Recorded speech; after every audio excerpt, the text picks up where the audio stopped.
latest filing requirement for Canadian federal corporations, making them ever more unattractive.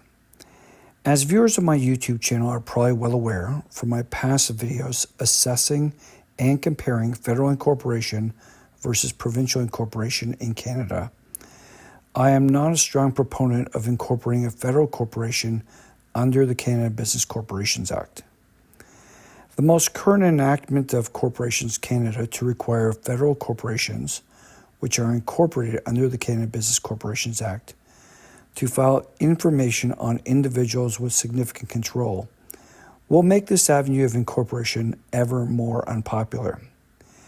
Because when any business, foreign or domestic, contemplates incorporating in Canada, they will need to consider this added disclosure requirement, which may not sit well with the individuals who are necessitated to disclose this personal information, especially in light of the other differentiating factors of federal corporations that makes them increasingly less attractive as compared to most provincial incorporations in Canada.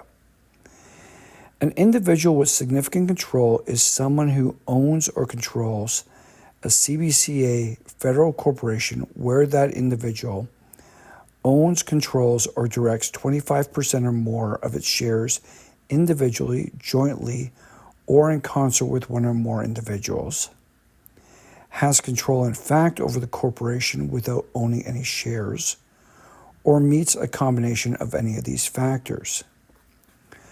What are the particulars of filing and updating information on individuals with significant control that is mandated by Corporations Canada for federal corporations? There is both information that will be made publicly available on Corporations Canada's website, together with information that the government intends to privately retain, that will be required to be filed and promptly updated as to individuals with significant control. The following information on each individual with significant control is to be filed with Corporations Canada and is made publicly available on Corporations Canada's website. Full legal name, date the individual became an individual with significant control and ceased to be an individual with significant control as applicable. Description of the individual with significant control. Residential address will be made public if no address for service is provided.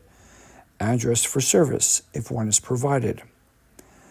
The following information on each individual with significant control is also required to be filed with Corporations Canada, although it does not form part of the publicly available information on Corporation Canada's website.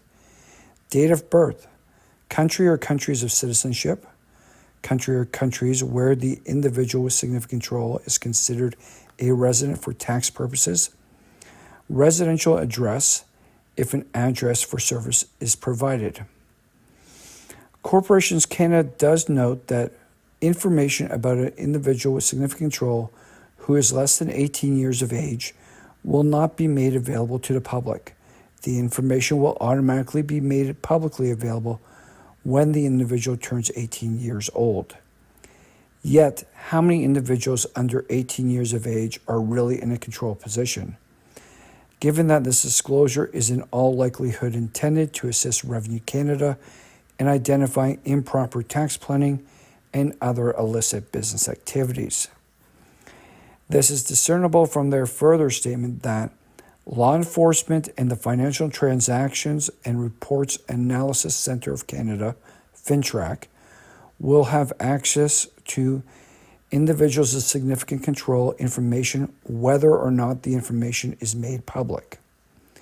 Individual with significant control information needs to be filled out with Corporations Canada at the following times: annually, at the same time as filing your annual return, within 15 days of a change in your individuals with significant control register, and upon incorporation or within 30 days of the date of certificate of amalgamation or the certificate of continuance.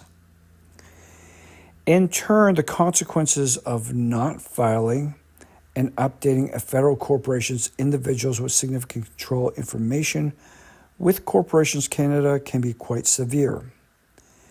A corporation that does not file its individuals with significant control information with Corporations Canada may be subject to administrative and criminal sanctions, including a certificate of compliance may be refused.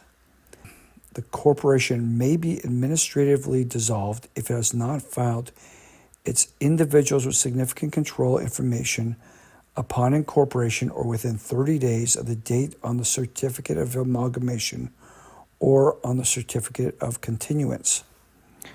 The corporation may be administratively dissolved for not filing its individuals with significant control information along with its annual return. The corporation may be found guilty of an offense and liable on summary conviction to a fine not exceeding $100,000. The perceived added demand associated with making such information available as to individuals with significant control, together with other considerations we have previously raised about federal corporations, when compared to provincial corporations, definitely reduces their level of business attraction. One can easily speculate as to how this added reporting requirement would make such incorporations of a federal corporation far less attractive, especially with foreign businesses seeking to incorporate and engage in increased Canadian business. Whether corporate ownership is foreign or domestic, these added considerations need to be properly accounted for prior to proceeding with incorporation in Canada, such that it is advisable to engage with knowledgeable corporate legal counsel to assess and scrutinize one's business approach. For an experienced corporate lawyer for incorporations and other corporate law matters, contact our law firm today. Thank you.